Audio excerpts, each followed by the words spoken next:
going to send us into Inception world in game. Broadcast started.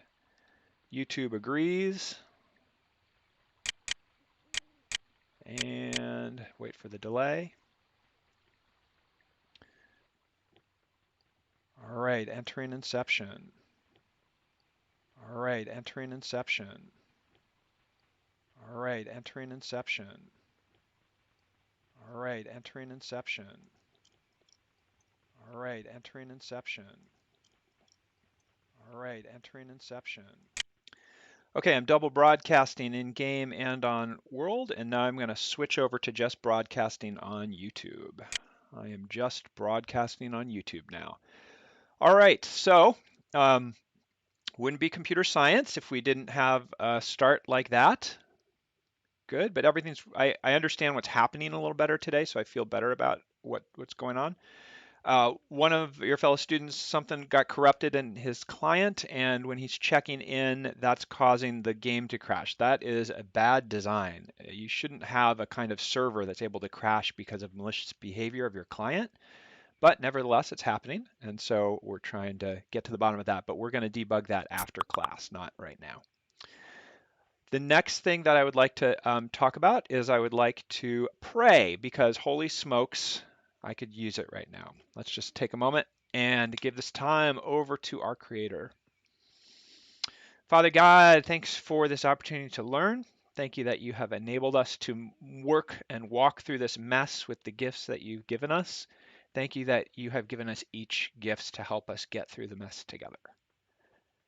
Pray that you would help us learn through this, become more like your Son, who never programmed computers, but he did make tables. Amen. All right. So let's see. I need to switch gears so that I'm showing my desktop. Boom. There. Oh, I am showing my desktop. Good. All right. Let's look at the calendar on Canvas because we've had a few updates. Okay. Calendar on YouTube, calendar on Canvas is broadcasting, and I'm looking at this class, and I'm looking at today. Today is March 24th. It's a Wednesday. We're going to be, if all goes well, a very non-Christian crossing of my fingers. If all goes well, if we're graced with the capacity to finish lecture today, we're going to finish looking at the performance difference between array lists and linked lists in our particular implementation. The same performance you will see in the Java implementations as well, but it is a little easier to understand what's happening if you do your own implementations and then evaluate them. My code is a bit of a mess right now for all the various reasons we've encountered, but we'll bash through it. Few things going on. A little tweak in our schedule. I believe it's updated on Canvas correctly. We're currently going through chapter 16. On Friday and Monday, we're going to pull an audible. I don't know if it's an audible if I make the plan beforehand and then announce it. I don't think this is an audible. I'm not a real football guy, but I think this is just a plan change. So on Friday and Monday, we're going to be looking at chapter 18 instead of chapter 13. Chapter 18 is a lecture about generics. Generics are what that diamond notation is. So when you use a Java implementation of an array list, or a Java implementation of a hash set, or a Java implementation of a linked list, you are encouraged and sometimes required to put a type in between the angle brackets. That is called a generic. So far, you have only been the users of generics, meaning that you have used something like a hash set and put in a type. What we're going to talk about in chapter 18 is how to write a generic, how to be someone who implements something that uses a generic type. It's very powerful. It's not very hard, actually. And so we're just going to spend 2 lectures on it. You have a programming assignment, chapter 18, due on the 1st. I swapped this out before doing chapter 13. And I would say that this is, I know that the one that you're struggling with right now is challenging. The one that chapter 18 is a little bit more on the easy side. So rest in that. It is before Easter, so we'll have our Easter break a week. Okay, so let me slow down. Today we're finishing chapter 16. Friday will be chapter 18. Monday will be chapter 18. Wednesday will be the first lecture of chapter 13, or recursion. That will be given by our guest lecturer, Dr. Lee, and we will have the location for that determined at a future point. His lecture was, I was always scheduled for, well, I was confused about when he was coming because we had multiple things going on with the pandemic and scheduling of travel. So that is why he's not here today, because it's, in some way he was always supposed to come next week. Easter will be on the 2nd. Let's move forward a month. When we come back on the 6th, we're going to take a moment. We're going to take a class. When we come back, we'll be back on the 6th, but when we have class on the 7th, we're going to spend a day talking about Drone World. After the 7th, all of your programming assignments will be related to Drone World. We will continue in class to go through a few chapters in our textbook, but the programming assignments will all be about scheduling a drone in this virtual world, in this Uber of the future world. So on the 7th, we're going to talk about how that software works and give you some capacity to download it and start programming in it. You will be writing the code that will decide where drones should go in an effort to maximize your performance and win a friendly competition in class. That point on, we will continue with 2 more chapters. We'll finish chapter 13, and then we'll tackle chapter 14 and 17, which is sorting and searching, and then tree structures. And then that'll take us to the end of class. So a little bit of juggling there. I know that wasn't super clear, but Canvas is up to date. And if you have any questions about that, I'm happy to address them at the moment. And I know there's a lag.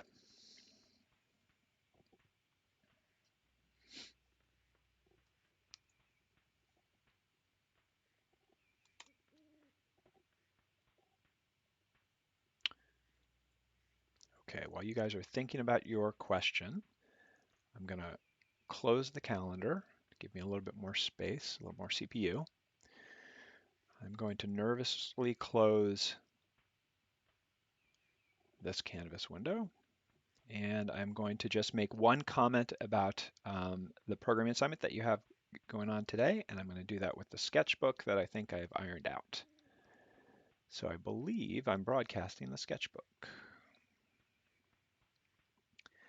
All right, so many people, when I've been talking to them in office hours, have been helped in the chapter 16 episteme by understanding they've been helped by having me draw a visual representation of the data structure that you're creating. And so let me do that for the benefit of everyone.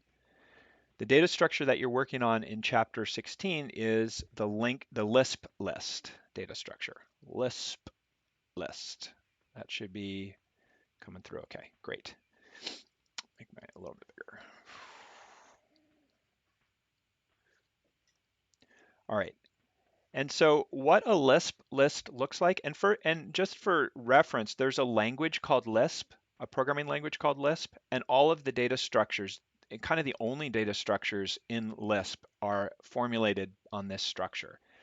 It's a different kind of programming language. It's very recursive oriented. Some universities use it as the intro programming class. We used to do that. We use Python now. Okay, so here is one instance, one object of something of type Lisp list. This is an object of that type. It has a head and it has a tail.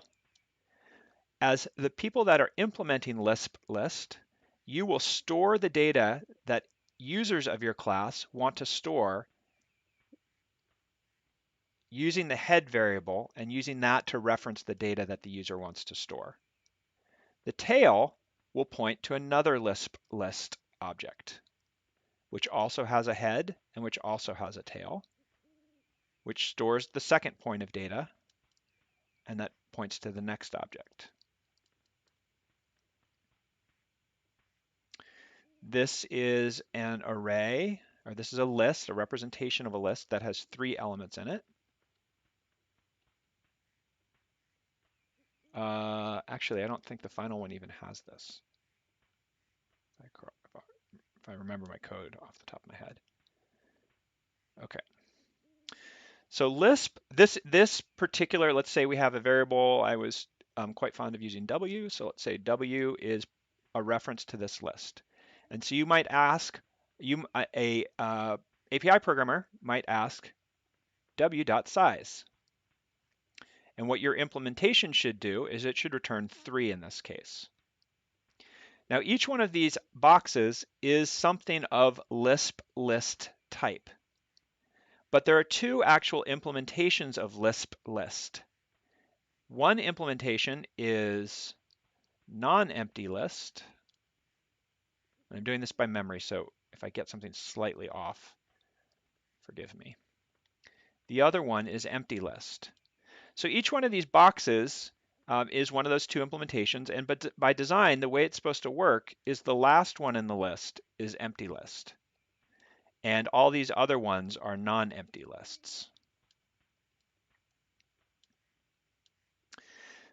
So w.size should return 3. A very natural way to do that would be to do this recursively and say that, well, the size of w is just 1 plus the size of w's tail. And then if you do that recursively, and then ultimately down here in empty list, if size returns 0 no matter what, then it's a really natural recursive solution to size. Many of the solutions in a Lisp list lend themselves to recursive solutions. Another basic kind of operation that people do in Lisp lists is they do the cons operator. This is short for construct, but it's not construct in the sense of a Java constructor. So let's say we would like to change this list and we would like to add some new data. And I'm going to represent that data by a circle with nothing in it. That could be a string, it could be any kind of object. And I would like x to be equal to this cons operator, the result of this cons operator. Well, what the user of your class is expecting to have happen is they're expecting the W reference to be augmented by one object. And so what they want to have happen is they want to have your code create a new non-empty list object that has a head and that has a tail. They want the tail to point to the same thing that W has pointed to, and they want the head to point to that new data that you just passed in. And then they want you to return a reference to this new object.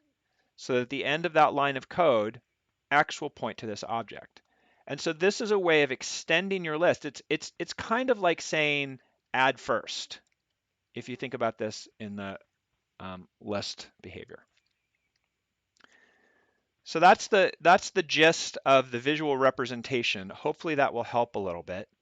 You can see that there's no need for any instance variables in your non-empty list except for head and tail. And empty list doesn't actually need any instance variables at all. It does need an implementation, but it doesn't have to keep track of anything because the way in which the methods return reflect the fact that it has no data in it and can't be extended. So let me give you a second to see if there's any immediate questions I can answer, and then while you're doing that, I will try and share the project on Eclipse, or while you're thinking about that, I'll share the Eclipse project.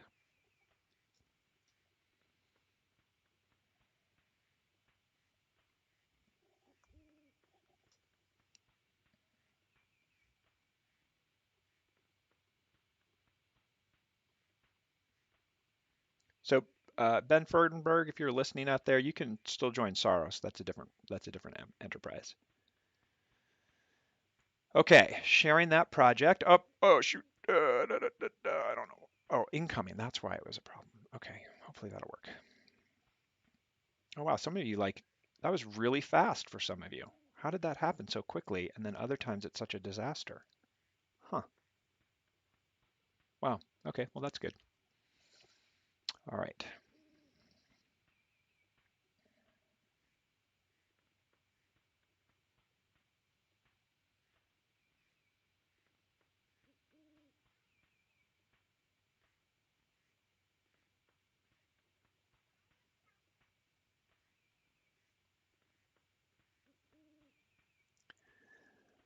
All right. I'm trying to let everything settle out.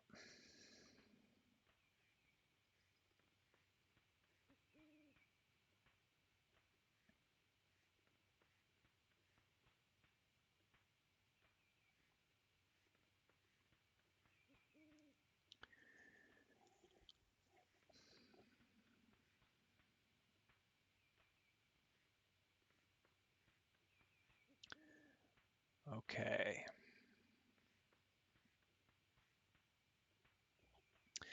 All right, let's check in here on Saros and see how we're doing. Let's run through, do some read-onlys, and then we will check in with the folks who just showed up.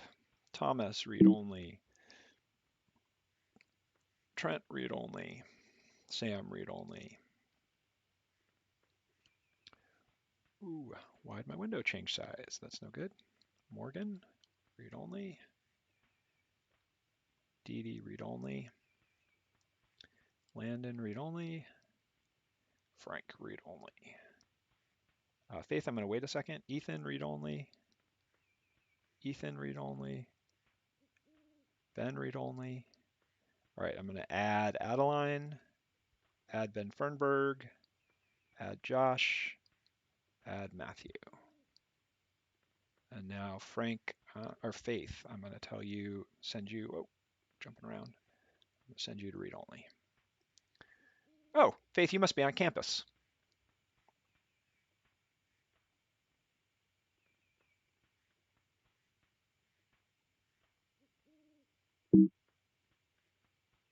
I don't know if that's true, but it just worked really, really fast. And usually when folks are at home, it doesn't work quite so fast.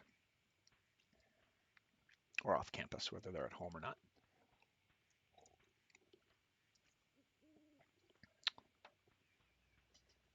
All right.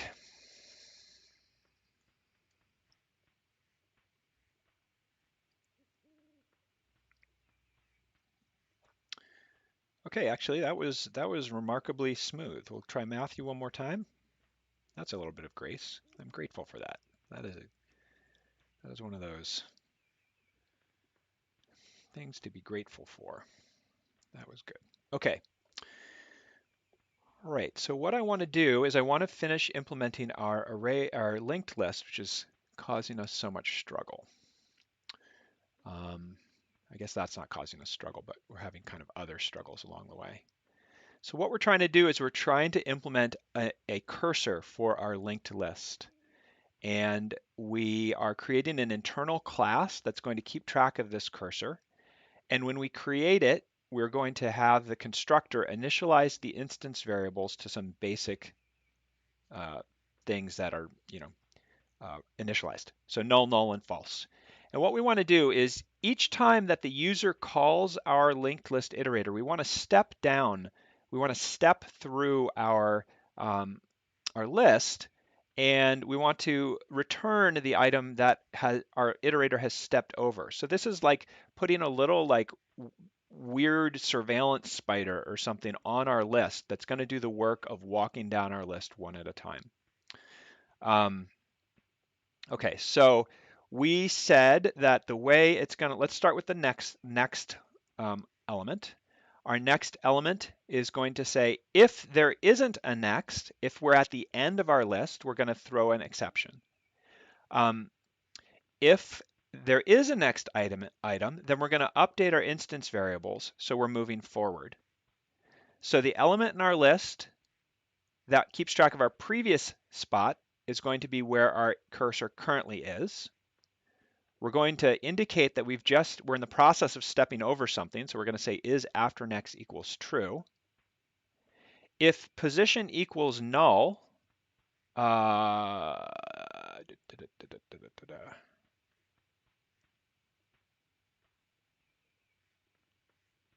not sure I believe this. Why would, this is yeah, this is for the very first case. Okay, so if position equals null, it means we haven't stepped over anything yet, in which case position equals first means that the first element that we're stepping over is our first element, and we're starting our cursor off. If we haven't stepped over our first element, then position is somewhere in the list, and we want position to step to the next element. And then we're going to return whatever it is position just stepped on. Okay, so let's see if I can draw that in a way that makes sense. So this is not the kind of structure we're using, so I'm going to not save that. And instead, what we're doing here is we're saying we have a kind of linked list. In this world, we have nodes. These are all internal in a linked list object. They're linked together because our node class has a, do we call it next? Let's double check that. Um,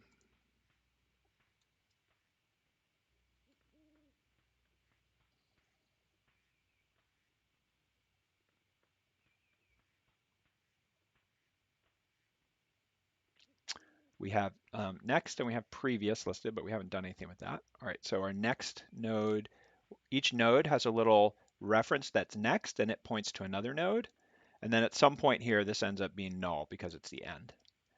Our linked list has a first reference, and that first reference points to the first element in our list.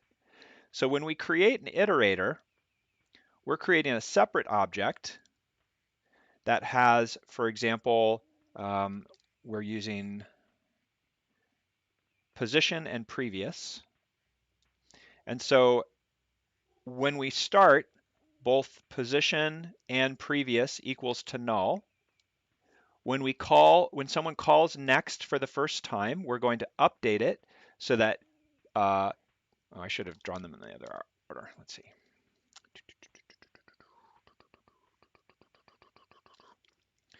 We're going to say previous is here and position is here. On our first call, both of these are equal to null, but we have elements in our list. So position will be pointed at our first element and pre will be equal to null. We will return the data that's associated with this element. When someone then calls our next method on this object here, our iterator, we will update position to be position.next. And so now position points here. And previous will be equal to what position was. And so that's what our code is doing. Let's see if we can erase that. I wish I could. Maybe can I make my eraser alone bigger? Oh, yes. Okay, great. Yeah, see, everything is working better today. All right, and then when we call next again, I thought everything was working better. Shoot. What did I go and do that for? Send me back to paint. Send me back to paint. There we go. All right. When we call next again, we're going to say previous equals position and position equals position.next. And then our previous links will be gone. I cannot have big pen and big erasers. And we will return the data associated with this node here. Each node also has data with it.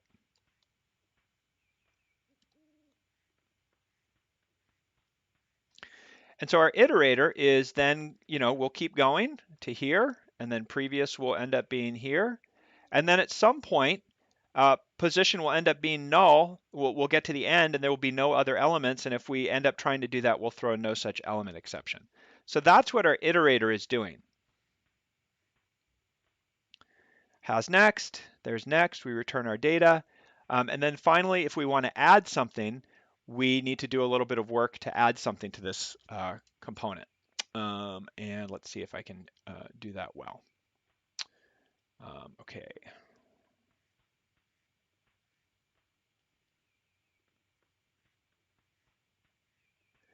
All right, so add means we need to throw something into this link. So what we want to do is we want to take this, let's say we're at the position with the solid lines. Am I going to be this good? All right, we're in the world with the solid lines now.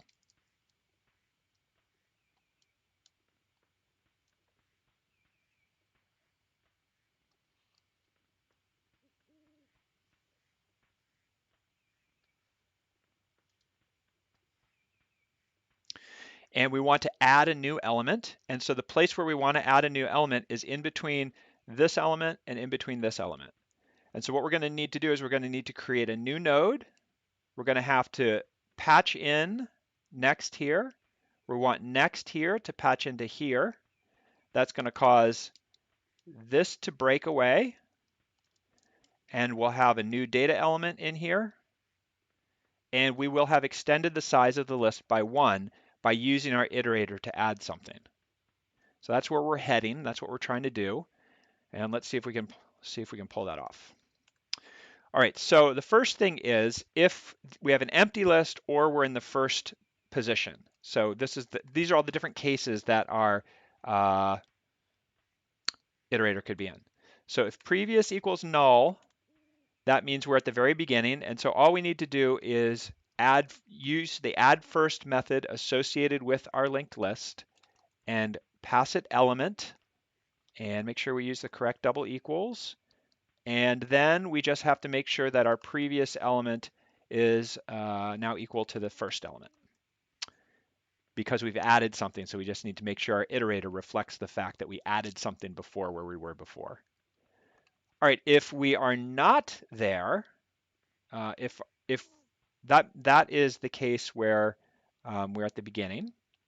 So if our iterator has walked off the end of our list and we're at the end of our list, then our position will be equal to null. In that case, we want to add last. And again, we're going to just add this. We're going to use the methods associated with our linked list to do that. And previous will be equal to previous dot get next because we just added it and we want to make sure our iterator is up to date. How's that? Okay. And then in the more general case, this is the case where we're just in the middle of the list somewhere. So that was the empty or first position, last position, general position. This is the case that our drawing indicates. In this case, we need to make a new node. So we're going to make our new node. We'll call it new element. And that's going to be equal to a new element of our node class, which is a class that we're using just for our implementation here. And let's, oh boy, typing. Okay. Let's go take a look at what our constructor looks like. When we create a new node, we don't have much of a constructor here. So let's, okay, that's all right. We'll work with that. All right, so we'll make a new node. And then we just need to make sure that the data here is correct. So new element dot data is going to be equal to the element that was passed in up here. That's the data that the user wants us to store. New element dot next is going to be equal to new node. It's going to be, sorry, we need to update our, first we need to what do we want to do here? Let me think. So this is patching it in. So we just created our new element. We did that. We want new element dot next to be equal to position. And now we want previous dot next to be equal to our new element. Put that in. And now we want previous, now we want, that's fine. Is that all we need to do? Let me think about that for a second. We take our new element and we say next is equal to position. And we take our previous and we say next is equal to new element. And then we make sure we've got everything in our element. See, new element, data, next, previous dot next equals new element. Yeah, I think that's everything. Okay. All right, and then we have to make sure that we indicate that we have just used up our ability to insert. All right. Now we need to do a similar kind of work when we want to remove. So if we are in a situation where we were previously,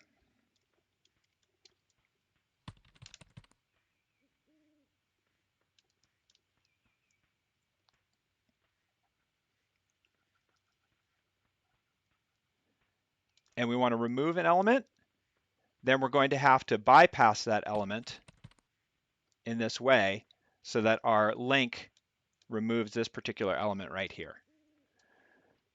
All right, let's see if I can implement that. Okay, I'm not very confident in my coding right here. I'm not in a strong coding spot right now. All right, so let's see. First of all, we have to make sure that we haven't messed up our internal state. And if we haven't just stepped over something, then there's nothing to remove. So that's a problem.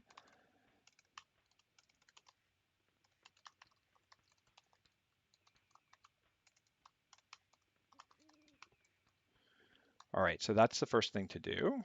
Import that. No, I don't want to illegal state exception.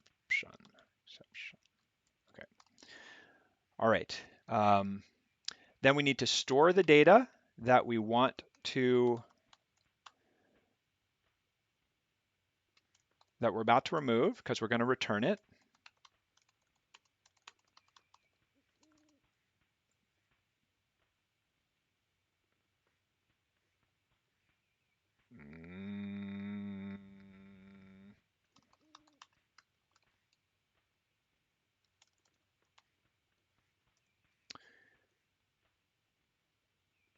If there's only one element in the list, oh, I don't like where this is going.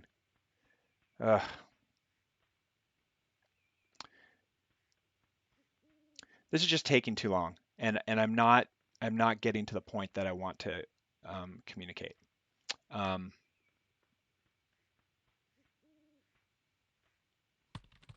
Shoot.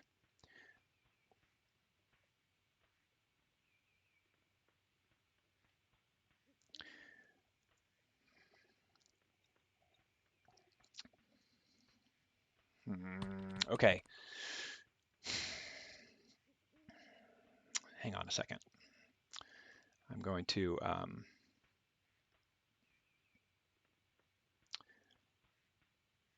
all right, I'm gonna shoot. I'm running into problems with online teaching right now. All right, what I'm gonna do is I'm going to play I'm going to do what a cooking show does, and I'm going to bring an implementation in that has already been done. And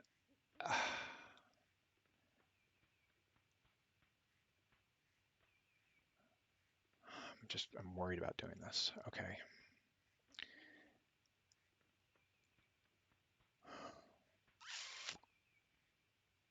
All right, well, let's give it a shot. All right, so I'm going to take this implementation that we're working on. Oh gosh, here we go. Dropped some code in. Let me see if I can clean it up here. Because what I want to do is I want to show you how they perform differently. That's the most important thing that I need to communicate to you.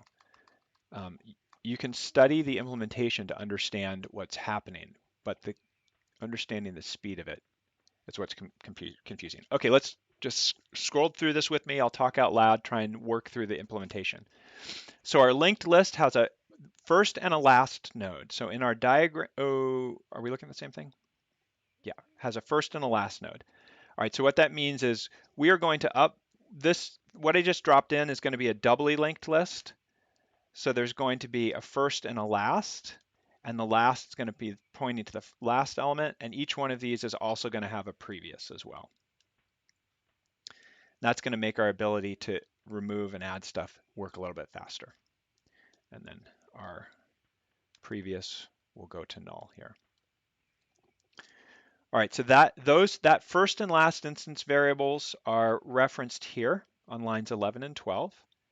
And then our node class, each node has data that we're storing for the user. It has a link to the previous element and a link to the next element. When we create our node, we just pass in the things with however we want to implement it. We can get the data. We're just going to return the instance variable, the data that we've stored. We can set the data. We can get previous. We can set previous. We can get next. We can set next. So that's the node object. That's an internal class. I'm going to collapse that so we can see the rest of the code a little bit more easily. I want to collapse the whole node. Okay, so I collapsed that using the accordion collapser over on 14. You see the line numbers jump to reflect that, 14, 75, 76. All right, so now our linked list iterator implements DP list iterator. Please work. Okay, yay. All right. Our list iterator has a previous and a post, that previous in the position and is after next, and is going through and implements the ability for this little spider to walk along, a little spider to walk alongside the list, retrieving things and doing things for the user. So I'm going to collapse that as well. Oh, except that there's an error. So let's walk through and see where the error is. Oh, we haven't imported no such element exception. Let's do that. All right. And then we're going to collapse that class. Good. All right. When someone wants to create a linked list, these internal classes of the node and the internal class of the linked list iterator are hidden from them, but they still call the constructor. And in our constructor, we initialize our first and our last to be null. When we first start a linked list, we don't have any node objects. When we get first, we want to return the first element, and there's some sort of problem with this, and let's see what Eclipse is telling us the error is. The method getFirst of type dplinked must override or implement a supertype method. All right, so getFirst should be implemented in the dplist type.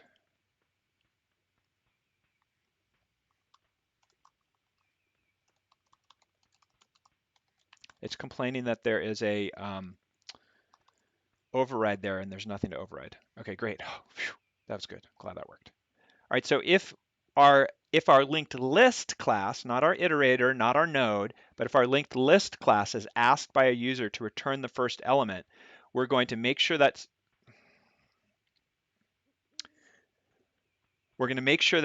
we have something in it, because if we're empty, there's no first to return. And if we do have first element, we're going to return the data associated with that first element. Okay, so let's get first. Collapse that.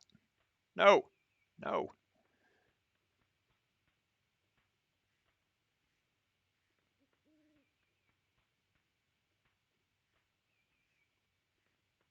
There's get first. Okay. Get last does the same thing. We check to make sure there is a last element. If not, our list is empty, and if so, we return the data. Removing the first is just an issue of checking to make sure that if we have data at the beginning. If we don't, we throw an exception. And if we do have something at the beginning, we capture the data that we're about to remove. And if there's only one element, we set our list equal to 0. But if there is more than one element, we update the links in our list to reflect the fact that we've removed our first element. So the element first now points to first.getNext, and first.previous gets set equal to null. So we're repairing the chain here. And then we return the data that we removed. If we want to return last, we have a link to the last element. So if there is no last element, there's nothing to return. If there's only one element in our chain, then that's this case here. We'll capture the element we want to return and then set our chain equal to nulls. And if there's more than one element in our chain, we say what was last now is going to equal to the one before last. And the new last element in our list, the next will be set equal to null. And then we'll return the element that we broke out. If we want to add first to our list, we do the opposite. We create a new element to contain our data. If there's nothing in our list, then we just set first and last equal to that node. If there is something in our list, then we splice it in. We say new node is the next element of the new node that we created is the first element of our list, and then we update the first element of the list to be the new node. Add last does a similar maneuver. We create a new node that we're going to put at the end of our chain. If there's nothing in our chain, then that's the only thing that's in our chain. And if there isn't, then we splice in the new node. We say new node.set previous is the element that we just created. Sorry, the new element that we just created. The previous is the last element, and the last element has the next element set to the new element that we created. Okay, and this is a DP list iterator. Good. All right, so if we return an iterator, that's great. If we want to know the size, okay, this is the problem with trying to get our linked list sizes. We can't just know what size our linked list is. There's no data present. If we have a linked list like this and we only have first and last, how do we know how many elements are chained in here? The only way we can know how many elements are chained in here are by having our iterator walk through each particular element and count them. That's in contrast to an array list. In an array list, because all of our data elements are right next to each other, we can just say, well, how big is our array? Because that's our size. So 1, 2, 3, 4, 5, 6, 7, 8. So our size is 8, and we can find that out instantaneously. But in order to find out how big our linked list is, we actually have to do a loop that steps through each one of these. So finding the size in a linked list is slow. Finding the size in an array list is fast. So to find the size, we have to create an iterator. This is the iterator that we implemented. While there is something next to look at, we're going to step over that. And each time we're not going to do anything with the data that we're stepping over. We're just going to count. And then eventually we return the count. When we want to do a get in a linked list, it's kind of a similar challenge. First of all, if someone asks for something negative, we throw an exception because we can't get a negative number in a linked list. But if they want like element 5, well, we have to actually walk through our list one by one to find element 5 and then return it. In this linked list, if you want element 3, you have to go 1, 2, 3. There's no way to jump directly to 3 because these links could be anywhere in memory. But if we want position 3 in an array list, it's very fast because we know exactly where 3 is in memory because you just take the size of this and multiply it times 3 and you're there. Here, these chunks of memory are all over the place. Here, this chunk of memory was allocated in one particular moment, so we know exactly where it is.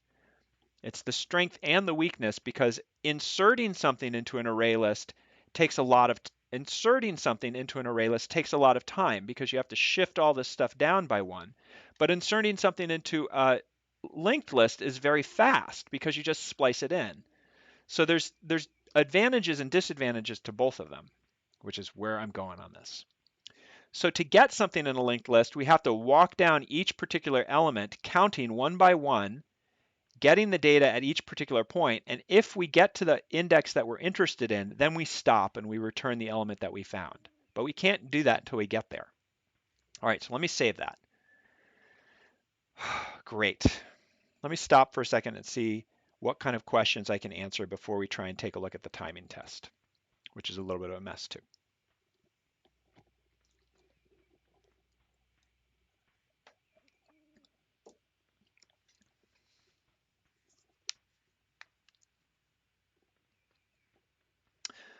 Okay, here we go, timing test. The timing test is another class that is present in the code that we have. And what we're going to do in the timing test is we're going to compare the speed of different operations with these two implementations. So if we go to the top of we're going to do this one by one because the whole thing isn't cleaned up yet, and we might as well do it one by one to walk through it.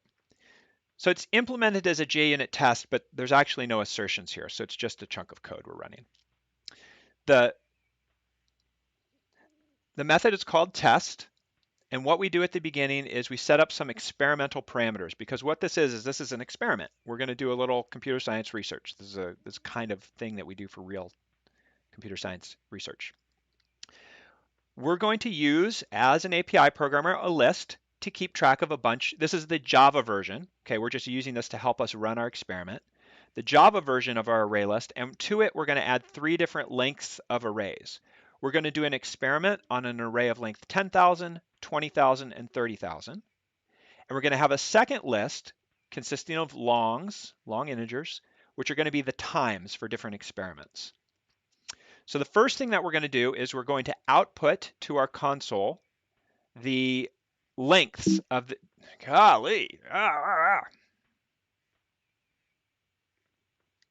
We're going to output the lengths of the different experiments that we're going to do. All right, let's see if we can get our code to do that.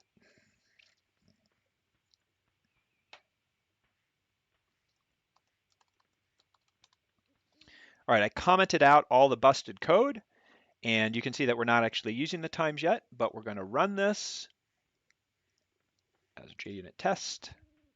And what I'm interested in is the console. And I am writing out the console in such a way that hopefully, come on window, that in such a way that hopefully we will see a table at the end of this. All right, so you can see what I'm doing is I'm writing out the headers for a table. And the headers say 20, 10,000, 20,000, and 30,000. We're going to do experiments on arrays of those lengths. So let's do the first experiment. We're going to compare how long it takes to add things to the first element of an array list versus how long it takes to add things to the beginning of a linked list. On line 28, we go through each one of our experiments. Line 28 is a loop through the lengths of the array that we are testing. For each experiment, which starts in line 29, we're going to create a new array list of the kind that we implemented. On line 30, we're going to ask the Java virtual machine, what time is it? On line 31, 32, and 33, we're going to do the experiment. We're going to use the size of the current experiment, which is n. So the first time we do this will be 10,000, second time 20,000, third time 30,000. Line 32 will add 10,000 things in the first iteration to our array list. And then as soon as we're done doing that loop, 31, 32, 33, we're going to capture the time again. So we're going to capture the time before and after. And then in line 35, we're going to keep track of the difference. How long did it take to do that work? Times.add end time minus start time. And then we're going to output that. And so what we're going to output is we're going to output the method that we were calling, add first, the data structure that we were using, DP array list here, and then how long it took for 10,000, 20,000, and 30,000. Then we're going to do the experiment again, but this time with our linked list. We'll clear our experimental times. We'll go through each one of our experiments. This time we'll create a linked list instead of an array list up here, a linked list. We'll do our add first experiment, capturing the time at the beginning and the time at the end, and adding that to our experiments. And then we'll take a look at how long it takes. Let's go ahead and run this.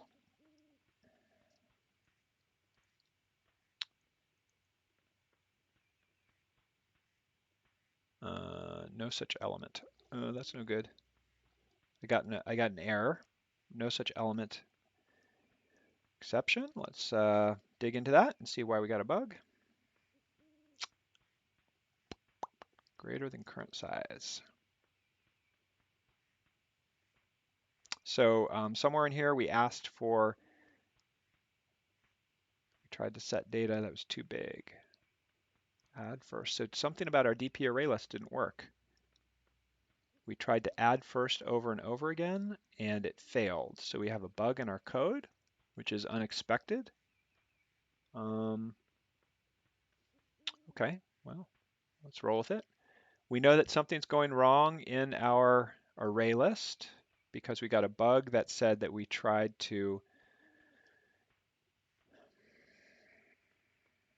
what did we try and do here? We tried to add something to the beginning of our array list in our experiment. And when we did that, we tried to set element 0 to our element. And we did that, we tried to check the bounds of 0. And when we checked the bounds, it was apparently greater than or equal to current size. So did we not initialize our array list correctly? So now I'm looking at our array list to see if we initialize it with some data in the beginning. What do we start off with as current size? Oh, current size equals 0.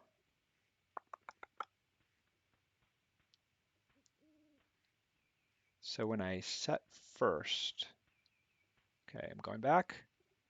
So we added first, grow if necessary. So grow if necessary should have indicated we should have grown at that point. Why didn't we grow? If current size, which is 0, equals data.length, which should be 0. Did we start like that? Oh, there we go. Wait, current size is 0. And we started with 10 elements as our initial size. So our capacity is 10. Capacity is 10 and our current size is 0. All right, and when we grew if necessary, did we do the right thing? If current size equals data.length, current size is 0 and data.length is 10, so that wasn't necessary to grow. All right, so we checked the bounds and okay, so something went wrong in our growing. Huh. All right, so I'm gonna do what I would do in any other case, and I'm gonna set a breakpoint, and I'm gonna see if I can figure out what's going on.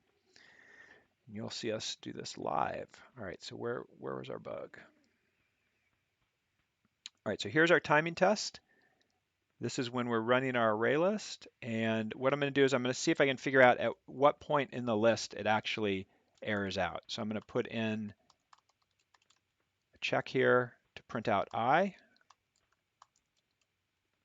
because I want to know when it errors out. So let's try that again. Oh, I equals 0. So right away. So I guess that's good because it means it's going to be easy to debug. I'm going to put a breakpoint in there, and now I'm going to debug this. Debug as a JUnit test.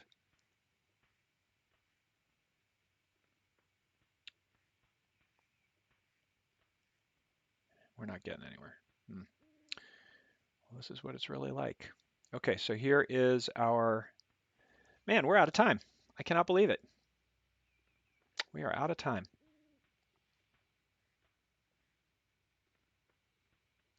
Well, on the one hand, I guess it went fast, so that's good. It means it's something you enjoy. On the other hand, I'm not able to communicate what I want to communicate.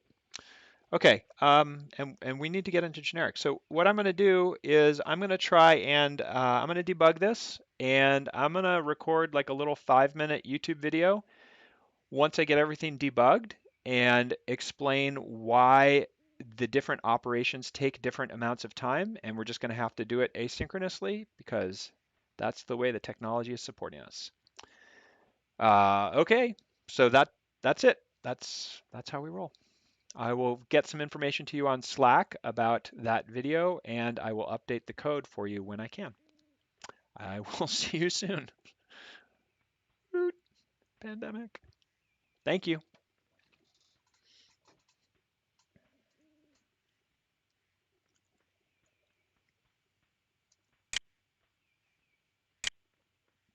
I've got my times right, right? Thank Like you. I'm not. I've got my times right, right? Like I'm not crazy or anything.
Okay, this is March 24th, February. This is the end of the YouTube stream. The computers are now infected with a variant of the virus, apparently, because things are still broken after spring break, but we will force bend them to our will. So thank you for your attention. We will see you on Friday.